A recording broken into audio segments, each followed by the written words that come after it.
Hi, this is Rory. I'm now in the slightly absurd setting of Kew Gardens. I'm here partly because as a DFID minister we're doing some very interesting work with cocoa farms. But it's also actually an amazing reminder for me, after the conversations yesterday in Borough Market and Barking, just what amazing things we have in this country and how much we can be if we can come together. And that actually is the things that we have in common: the environment, climate, our love of our countryside, our love of our landscape, are many of the things that make me proud not just to be Conservative, but proud to be British. So I'm now in Barking. This morning I was in Borough Market, which was mostly a Remain area. Now I'm in Barking, which voted 62% Leave. And what I've picked up is that this isn't a nation divided into two camps. People want to talk about 100 different issues, from air quality to somebody who just came up to me who just witnessed a mugging in the street. The key point is this isn't a nation divided, actually. This is a nation that has so much more in common. And we need to get back to what we share in common and to the actions and the things that government can do in everyday life. What would people like to be done? What would be a way of really turning this place around? It needs more things for kids. It needs more things. It needs to start young. In my eyes, it needs to start young and grow up like I was, honestly. Yeah, we all do youth clubs. And stuff. I've just come down. I saw your tweet about 15 minutes ago, so I thought I'd come down and say hello. I live in Ilford, about a 10-minute walk down. So I just thought I'd come here and pick your brains about what you said. So I'm now in Barking, continuing the conversation that we had in Borough Market, hoping to talk to a variety of different voters, hopefully including some people who might have voted for the Brexit Party today. Again, come along, challenge me, discuss. Looking forward to the conversation right next to Barking Station for the next couple of hours. Bye. I'm really keen to hear what politicians have to say beyond Brexit. Whether we're in Europe or out of Europe, I want to know what kind of world my child and my children are going to live in when they're 20, wherever we are. Hi, I'm in Borough Market, talking about issues beyond Brexit. And if you want to come and have a conversation anytime in the next couple of hours, come and find me here. I would like to be Prime Minister because I believe I can make Britain a much better and a much happier place. And I know that feels completely absurd at the moment when we are in a maelstrom of Brexit despair. But the reality is, this is an extraordinary country. In fact, anybody can see it. We have so much energy. It doesn't matter whether I'm in Warrington or whether I'm in Lewisham or whether I'm in Glasgow, I feel the same thing. I feel just people buzzing with ideas, just ready to be unleashed, and yet somehow we're less than the sum of our parts. And I think the core to this is focusing not on big abstract ideas, but real people in real places. It comes down to Libby in Penrith is not earning enough in order to get a home. Or somebody in Lewisham does not feel safe in their streets. Or somebody in Hastings is having to wait. Let's say wait 4 weeks in order to get a GP's appointment. These are things that can be turned around, not through grand ideas, but for focusing on the particular detail. And if we can get that right, if we can unleash the potential of this country, we'll find we're much more than those individual things. We'll find we're unleashing energy, compassion, and ultimately love.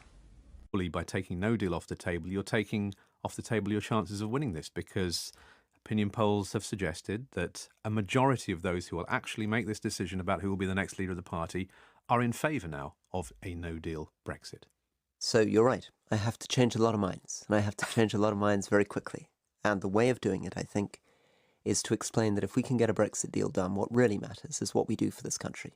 Whether it's health or education or the small injustices of daily life, your hospital car parking charges, or huge issues like climate and the environment. That's where the debate needs to be, what this country is going to look like in 15 years' time. And the patriotic opportunity for our country is getting a Brexit deal done. That really, the democratic opportunity for this country is getting a Brexit deal done. That's why I want to have a debate. That's why I want to sit down with my colleagues, who I respect immensely. But I think there are misunderstandings here, and I really trust the Tory party membership. Conservative members in my constituency are thoughtful, sensible, pragmatic people. They're being portrayed somehow in this debate as though they're somehow extremists. They're not. They're often people who run their own businesses. In my constituency, many of them are farmers. Many of them work in manufacturing. They understand the importance of having pragmatic, moderate deals. We've got to take this argument away from Nigel Farage. We've got to get away with people pretending they've got magic bullets. We've got to say to people, if there had been a magic bullet here, this thing would have been done 2.5 years ago. And we've got to get back to the heart of this, which is negotiation, talking, compromise, understanding, listening, agreement for a positive future. Do you think that your party is going to survive this? I'm confident our party will survive. This is the oldest political party, I think, almost in the world. This is a party where figures from the Brexit side like John Redwood and Ken Clarke were quite recently, I mean, not very long ago, on the same leadership ticket. We have so much in common.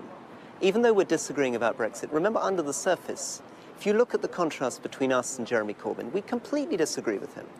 All of us, on foreign policy, on defence, on security policy, on the type of economy we want, on the type of country we want. We have so much in common. If we can just get beyond this debate at the moment. I am half Scottish, half English. I'm the candidate in this race who represents the most northern constituency. We need a complete resettlement of our relationship with Scotland, Wales, Northern Ireland, and in fact with the north of England. I would create a new position, First Secretary of State for the Union, with real money, real power to turn that relationship around. Let's get a chance to debate those kind of issues. Let's put them up on the stage with you so that we can talk about what really matters for the 15-year future of this country, rather than getting stuck in the past. How specifically will you unite the country? Uniting the country is about doing two things. It's about addressing the really, really big issues. So, for example, we need 2 million houses and we need to get on and build them. But it's also about showing that we care about the daily injustices of life. So my constituents do not want to walk to visit their sick parent in hospital and then come out and find that they suddenly got a fine in the hospital car park. They don't want to feel that Philip Green is suddenly getting a knighthood when pensions have been looted and when he's not paying taxes in Britain. They want to feel that we are dealing with the many ways in which they feel cheated and abused by the system. So if we can do those two things, show that we are actually able quickly to deal with the small things that matter in people's lives and address the huge challenges that face us, which extend to artificial intelligence, nanotechnology, and even the climate. Is there anyone amongst the kind of contenders that are being spoken about that you absolutely would not work with in a future cabinet if you were offered a position? I'm afraid, and it gives me pain to say this, but I would not serve in a Boris cabinet. If he asked me to be his foreign secretary or his international development secretary, I'd have to say no, because I think the policy that he's pursuing, and I sat down with Boris 2 weeks ago, I thought that he had assured me that he was not going to go for a no-deal Brexit, and unfortunately, he now has come out saying that he's going to try to effectively crash out of the European Union at the end of October, and he's not being straight with people. He's a very smart man, but I'm afraid that we have to be straight. We have to be straight about the fact that no deal isn't a thing. And if you offer that to people, even if it gets you elected as a Conservative leader, it's going to damage the country because it's a recipe for uncertainty and delay. It's going to damage our economy, it's going to damage our country. So no, sadly, I wouldn't be prepared to serve in Boris's cabinet.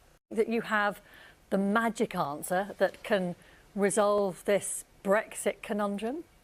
I think anybody selling magic answers at the moment is going to be misleading the country and misleading themselves. But the reason I want to do the job is I've got a 2-year-old, I've got a 4-year-old, and I want the country when they are 17 and 19 to be the country that they and the whole world are proud of. I want a country in which people look at British hospitals, British schools and think they're amazing. And I also want to address the thousands small injustices of life which my constituents come to me with week in, week out. I think we can make this country a much, much better place, and the way to get there is to get Brexit done and move on. That actual Conservative members across the country are flocking in their droves to Nigel Farage's Brexit party. So what, from Westminster, do you hope to achieve?